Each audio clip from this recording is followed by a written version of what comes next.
नमस्कार, स्वागत है आपका स्टोरीज वर्ल्ड में। मैं हूं निमेश और आज हम सुनते हैं मुंशी प्रेमचंद की एक प्रसिद्ध कहानी मुबारक बीमारी। आइए शुरुआत करते हैं। रात के 9 बज गए थे। एक युवती अंगीठी के सामने बैठी हुई आंख फूंकती थी और उसके गाल आंख के कुंदनी रंग में दहक रहे थे। उसकी बड़ी बड़ी आंखें दरवाजे की तरफ लगी हुई थी। कभी चौंक कर आंगन की तरफ ताकती, कभी कमरे की तरफ। फिर आने वालों की इस देरी से त्योरियों पर बल पड़ जाते और आंखों में हल्का सा गुस्सा नजर आता। कमल पानी में झकोले खाने लगता। इसी बीच आने वालों की आहट मिली। कहर बाहर पड़ा खर्राटे ले रहा था। बूढ़े लाला हरनाम दास ने आते ही उसे एक ठोकर लगाकर कहा, कमबख्त, अभी शाम हुई है और अभी से लंबी तान दी। नौजवान लाला हरिदास घर में दाखिल हुए। चेहरा बुझा हुआ था, चिंतित। देवकी ने आकर उनका हाथ पकड़ लिया और गुस्से में प्यार की मिली हुई आवाज़ में बोली, आज इतनी देर क्यों हो गई? दोनों नए खिले हुए फूल थे। एक पर ओस और ताजगी थी तो दूसरा धूप में मुरझाया हुआ। हरिदास, हाँ आज देर हो गई। तुम यहाँ क्यों बैठी रही? देवकी, क्या करती, आग बुझी जाती थी, खाना ना ठंडा हो जाता। हरिदास, तुम जरा से काम के लिए इतनी आग के सामने न बैठा करो, बाज आया गर्म खाने से। देवकी, अच्छा कपड़े तो उतारो, आज इतनी देर क्यों की? हरिदास, क्या बताऊं, पिताजी ने ऐसा नाक में दम कर दिया है कि कुछ कहते नहीं बनता। इस रोज रोज की झंझट से तो है ही अच्छा है कि मैं कहीं और नौकरी कर लूं। लाला हरनाम दास एक आटे की चक्की के मालिक थे। उनकी जवानी के दिनों में आस पास दूसरी चक्की ना थी। उन्होंने खूब धन कमाया, मगर अब वे हालात ना थे। चक्कियाँ कीड़े मकोड़ों की तरह पैदा हो गई थी, नई मशीनों और इजादों के साथ। उसके काम करने वाले भी जोशीले नौजवान थे, मुस्तैदी से काम करते थे। इसलिए हरनाम दास का कारखाना रोज गिरता जाता था।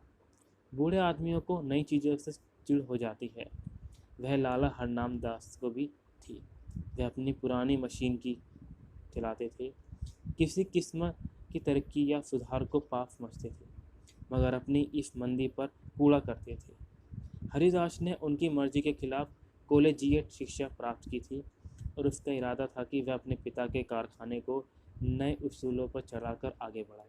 लेकिन जब वह उनसे किसी परिवर्तन या सुधार का जिक्र करता तो लाला साहब जामे से बाहर हो जाते और बड़े गर्व से कहते, कॉलेज में पढ़ने से तजुर्बा नहीं आता, तुम अभी बच्चे हो। इस वक्त काम में मेरे बाल सफ़ेद हो गए हैं।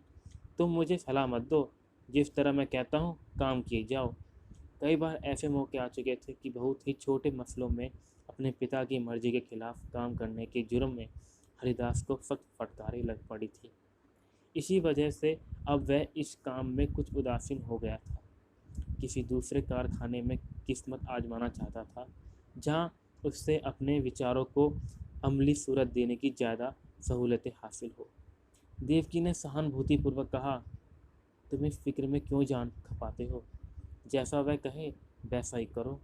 भला दूसरी जगह नौकरी कर लोगे तो वह क्या कहेंगे?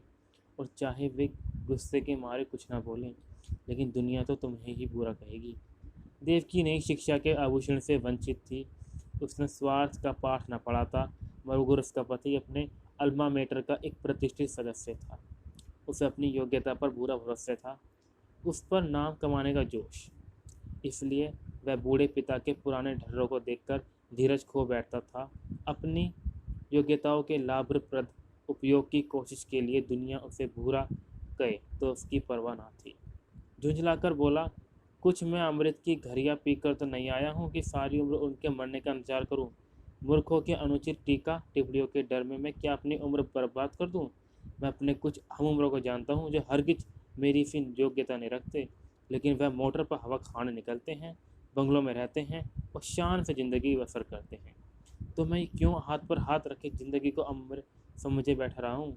संतोष और निष्प्रहता का युग बीत गया, यह संघर्ष युग का है। यह मैं जानता हूँ कि पिता का आदर करना मेरा धर्म है, मगर सिद्धांतों के मामले में मैं उनसे क्या किसी से भी नहीं कर सकता। इसी बीच कहार ने आकर कहा, लाला जी थाली मांगते हैं। लाला हरनाथ दास हिंदू रस्म रिवाज के बड़े पाबंद थे, मगर बुढ़ापे के कारण चौक के चक्कर से मुक्ति पा चुके थे। पहले कुछ दिनों तक जाड़ों में रात को पूरियां न हजम होती थी, इसलिए चपातियां ही अपनी बैठक में मंगा लिया करते थे। मजबूरी ने वह कराया था जो हुज्जत और दलील के काबू से बाहर था। हरिदास ने के लिए भी देर की न खाना निकाला। पहले तो वह हजरत बहुत दुखी नजर आते, लेकिन बघार की खुशबू ने खाने के लिए चाव पैदा कर दिया था। अक्सर हम अपनी आँख और नाक से हाजमे का काम लिया करते हैं। इस एपिसोड में इतना ही। मिलते हैं नेक्स्ट एपिसोड में। तब तक के